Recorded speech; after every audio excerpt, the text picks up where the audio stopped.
One day I was looking for materials to build a motorbike for my son. He just turned 18 and was looking to take his girlfriend up to a cabin getaway for the weekend. Me and my wife knew what he and his missus were planning, but all we cared about is that they'd do it safe, so it didn't worry me.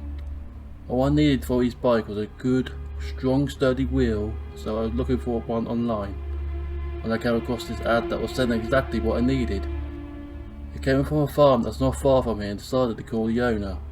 Hi, I said, is there any chance that the wheel you still own is available? The owner replies in his weirdly but very low, graspy, creepy voice. Yes, I still have it right here. You can come pick it up at any time for 20. I was about to say I'll be coming late tonight, but before I could say anything, the phone goes immediately dead, like he put the phone down without ending the call. I thought that was weird, but didn't think anything of it. I went back to sit down with the wife who was working on her OnlyFans. Obviously don't need to subscribe or anything really, because I get the whole package. Later we sat down for dinner early as I needed to make the trip to the farm. It's a bit of a journey, so it only takes a few hours at best, but I don't want to be out all night and worry my family. We all sat down to dinner and my wife made her own special brand of pasta that's always delicious. My son and his girlfriend were there and we discussed where the cabin is and how long they'll be gone. We all agreed that they can go as long as they'll be safe. My son's girlfriend had a traumatic experience at the cabin when she was just 5, but doesn't want to go into it that much, so we never really talk about it. I was ready to go to the farm when my wife said she'll be waiting for me in her favourite dress when I get back. So I kissed her goodbye and set off the road.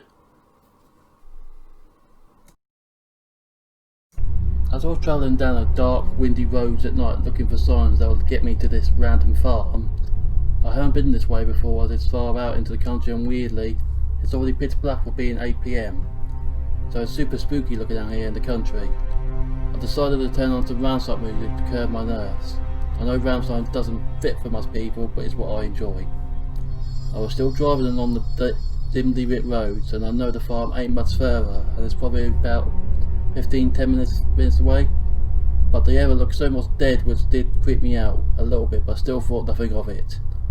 All of a sudden, an old woman appeared out of nowhere in the road. I stopped to a halt completely, and stopped and startled that I nearly ran over an old woman. I wasn't able to forgive myself if I did. She started slowly walking up to the car, and as she was getting closer, I saw she was pale as the moonlight and had a frightening look to her. She came up to my side window and told me to roll it down. I did as she started speaking.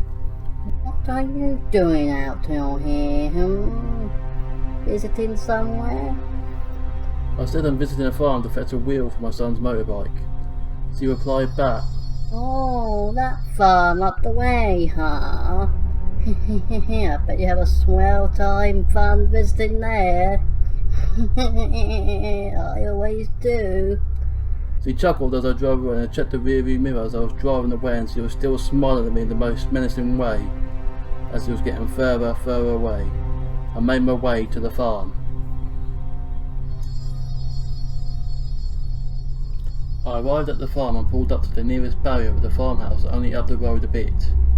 I walked up, but to my amazement the wheel I wanted was just laying there beside the fence with the owner nowhere in sight. The house was just there with no lights on, so I shouted for the owner several times but no one answered. So I took the wheel and left the money on the fence. I put it in my car. I didn't drive away as I felt something was off here. It felt weird, so I decided to get out and walk up to the house. The light is still on, but I see nobody inside, like at all. I walked up further and heard rustling in the bushes with a weird growl. I decided to enter the house and investigate that sound, which might be in my head. I entered the house, and the first thing I noticed that the house hasn't been touched in some time, which is odd as I just got off the phone with the owner this morning. Weird that the TV in the living room was also static and the mug was still sitting quite hot on the table. I wonder what happened, so I ventured into the kitchen to see piles of washing up that hasn't been done at all. And the table was a bit of a mess due to my OCD. So I ran back, so I turned around. Something ran past quick back in the hallway. So I rushed back to see, but I couldn't find anything. But there was a faint red glow coming from the cupboard, but I thought it was just a light. I decided to venture upstairs, but when I got halfway up, I smelled something so foul and awful that I nearly threw up. I kept going up and entered the main bedroom, but when I got in there, it was the most terrifying and disgusting thing I have ever seen. What appears to be the farmer's wife was strung up with her guts out everywhere, and she had no eyes and tongue and cuts all over her body. It's like she'd been sacrificed. I ran out of the room and out of the house. It was a sight too difficult to comprehend. I started throwing up as the stench was too hard to bear. As I finished, I heard sounds coming from the nearby barn. I used my flashlight on my phone to navigate through the dark of the night and eventually got to it. I opened up the doors and another disgusting foul stench came wafting out. I stepped in and saw the farmer laying there to pour his own blood. It looks like he's been half eaten. But before I stepped any further, his body was dragged away into the darkness. There was a faint moo coming from where he was dragged away. I saw many red glowing lights pop out at once. I put my flashlight up at the area to reveal cows, but these cows were munching on the farmer, and the glowing red eyes, or lights, were their eyes. They mooed again. Before I could do anything, they all started charging me with thunderous speed. So I ran back out there as fast as I could, and back in the field, but I saw the cows more clearly now. They had this hideous, demonic look to them, and it shook me to the core. They were moving again, but this time it was a deep moo, followed by a growl. They kept running around me, and I kept trying to dodge their attacks. I knew my car wasn't that far away, so I bolted for it while I heard their thunderous footsteps just behind me. I quickly got in my car and sped out there as fast as I could while the cows were still chasing me. As I was driving down the road, that old woman was still there. I had no time to talk to her as I was driving so fast, but I looked back in my mirror. She was cackling. And her eyes started glowing red. By this point, I was in total fear.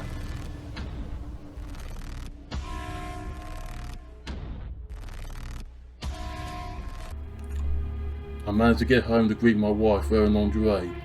I had no time to do the business with her tonight, as what I just seen, I was still in total shock. It was horrifying to bear.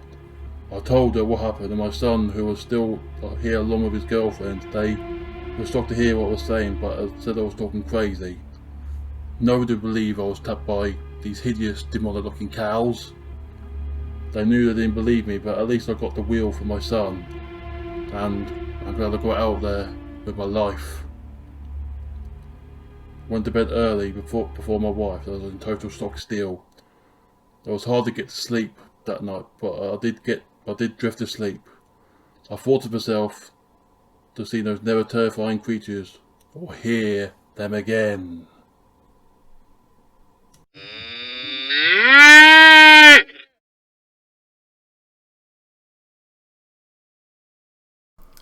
So I hope you enjoyed my first horror story. I might do more of them, so I don't know how this will go. This is my first time using the editor recording things, so I don't know. When I do these things with reading or thing, I'll do back up a bit, so next time when I'm more experienced with this, I won't do it. But yeah, we've got more horror stories and I do write them, so I do write them out thoroughly. It's not going to be like one every week and stuff with bad writing. I do actually write what I actually try to write, so yeah, prepare for more. I might not just do horror stories, I might do other stories too. See how this goes. So yeah, I hope you enjoyed this, acolytes, and see you soon. Stay spooky!